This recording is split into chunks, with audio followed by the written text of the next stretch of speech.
Assalamualaikum mbokku Fass,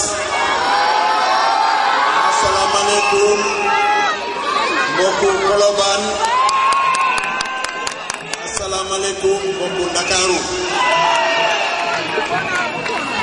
Tey kontaan naa torop ne ma gisee mobilisation bi kontaan naa torop waaye li tax ma gën a kontaan dama tase benn candidat fii mu ànd ak ñetti nit waa sumba ñun ñëpp ànd ak man mu tiit defe ni man candidat laa xam nga loolu mooy wane ni suñu mbër moo man candidat yi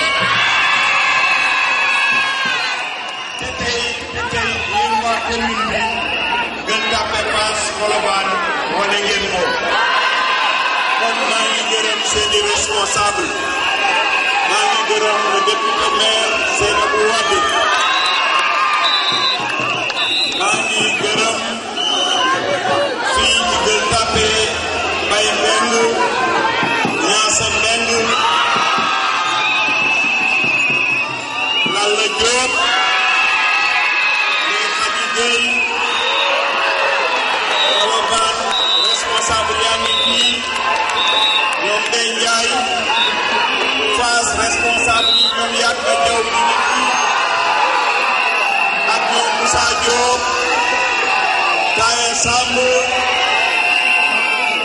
ak responsable yëpp yi ma tudd nañ ma baal maa ngi nuyu surtout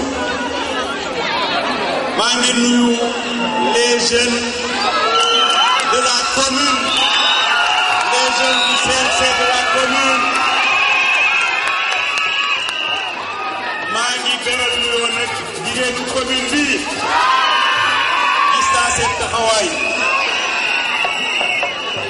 mais yéen juumu leen car nous avons le meilleur candidat.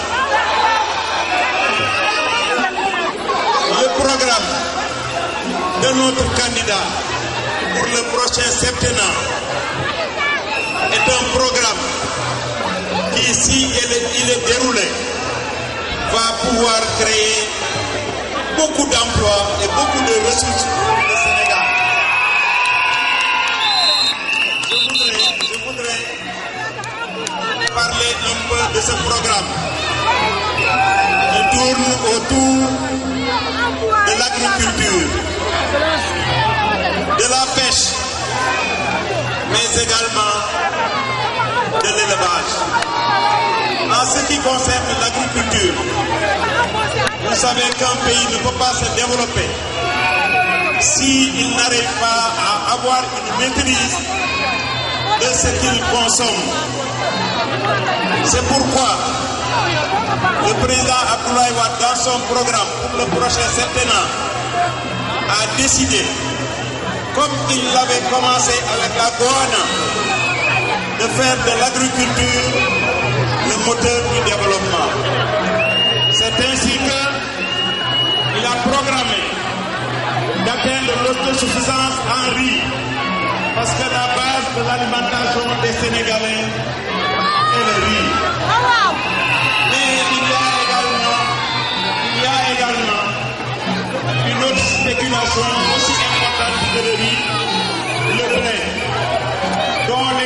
l'expérimentation a été faite dans la vallée du fleuve Sénégal.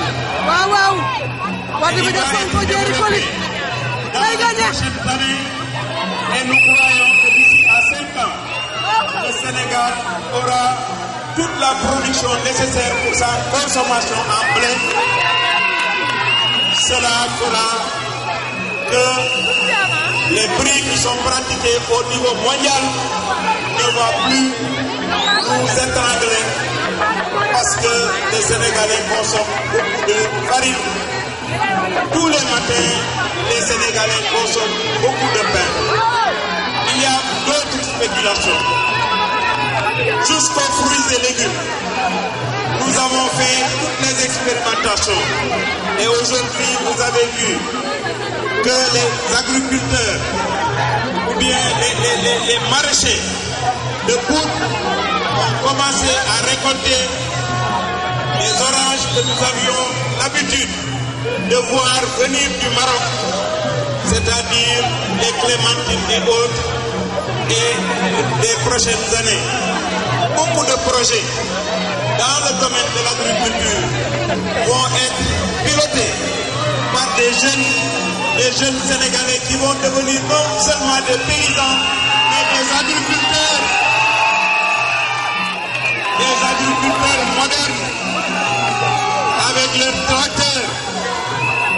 Un agriculteur, comme en Europe, qui aura tout à sa disposition, qui le soir aura sa voiture comme tout le monde.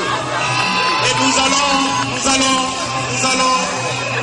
le long de la vallée, créer beaucoup de villes pour les jeunes, de villes à l'image du plan Djahaï. On ne peut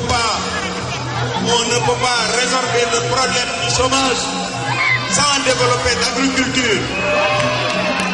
Et je crois que les jeunes Dakarois qui sont diplômés, les jeunes garçons comme les jeunes filles, accepteront de suivre des formations pour aller développer la vallée du fleuve Sénégal, la vallée du fleuve Gambie, d'autres superficies à travers le Sénégal pour permettre à notre pays d'avoir une sécurité alimentaire, ce qui nous permettra d'attaquer les autres secteurs, les services, le secteur des nouvelles technologies également, qui constitue aujourd'hui un secteur important pour les jeunes.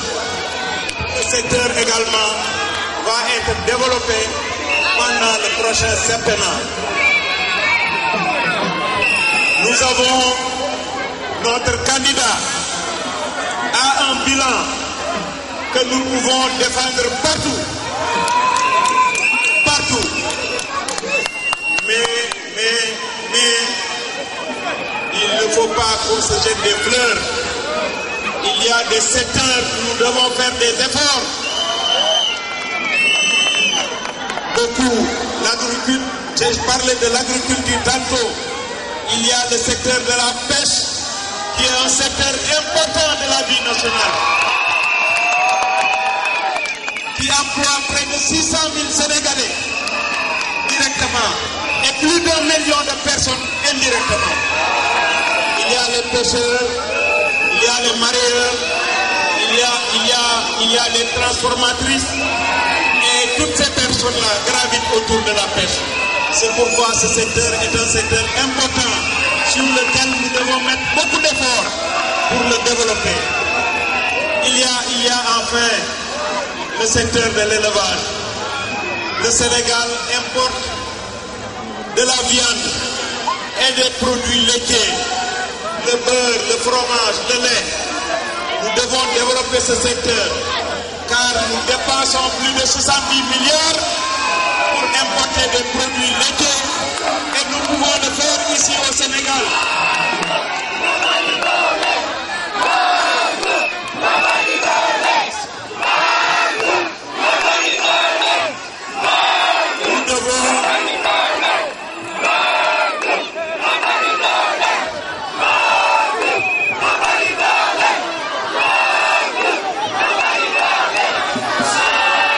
Nous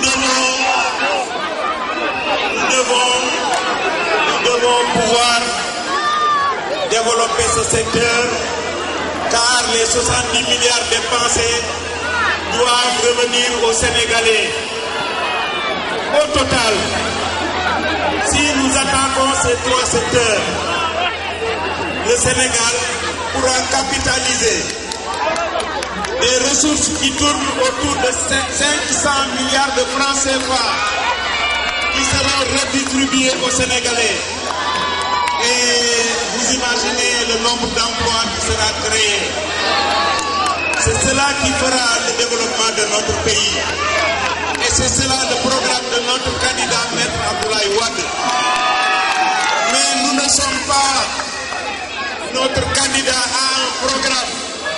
Il est différent des candidats qui, depuis le début de la campagne, traînent à travers les rues de Dakar, car ils sont en manque de programme qu'ils doivent présenter aux Sénégalais.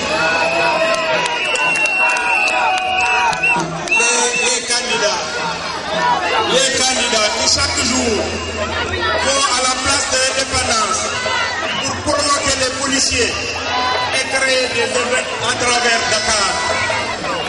Cela. Donc, mbokk yi tey kontaan nañu torop ñu ngi leen di gërëm ci teewaay bi di leen wax di ngeen dem jëli seen carte d'électeur dimanche balaa 6 heures ñu Abdoulaye Wade te ñu remercie de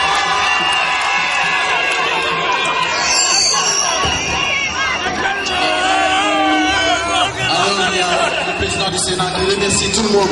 Il remercie ICTL. Papiot nous remercier la Sono avec Pape Diagne 77 646 74. Papiot nous remercier. Merci beaucoup et à la prochaine fois. Alors, il y a la commission d'organisation. Je voulais dire que c'est le gars la jeunesse ligue, il y a le fait Alunium Diallo, Alunium Jackie, Alunium Vodafone. Le mec, qui va le faire. Ça va être assez long.